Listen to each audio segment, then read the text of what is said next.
G'day! In this lesson we'll run some integration tests.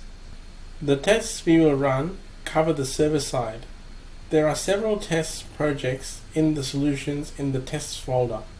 Each project in the tests folder is used to test the related project in the SRC folder.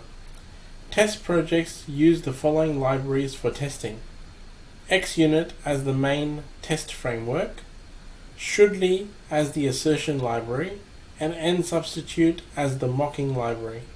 The test projects are configured to use SQLite in memory as the database. A separate database instance is created and seeded with the data seed system to prepare a fresh database for every test. We have created a data seed contributor as described in the database integrations lesson. The same data will be available for our tests. We could also use the bookstore test data seed contributor to seed some more test data to be used in our tests below if we wanted.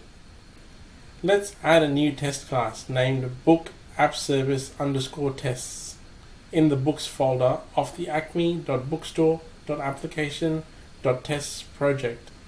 We can see a method called shouldGetList of books, which simply tests the book app service.getList async method to get and check the list of books. We can safely check the book 1984 by its name because we know that that book is available in the database since we had added it in the seed data. Let's add a new test method to the book app services _ test class that creates a valid book using the following code. This code simply calls the create async method to create a new book using the create update book DTO and specifies the name, price, published date, and the type of book. The method then tests the GUID is not empty and the name has the new name which we specified.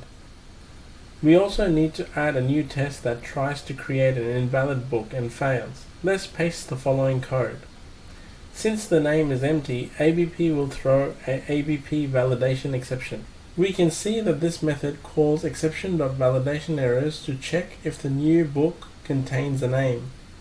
Let's open the Text Explorer window by clicking on Text, Windows, Test Explorer menu if it is not visible and click on Run All Tests. We can see all green icons. Woohoo! This indicates that the tests have been successfully passed. In this lesson we implemented some tests to test the book app service and ran the tests to see if they all pass using the Test Explorer. Join me in the next lesson to implement security using the authorization and permission systems available in the ABP framework.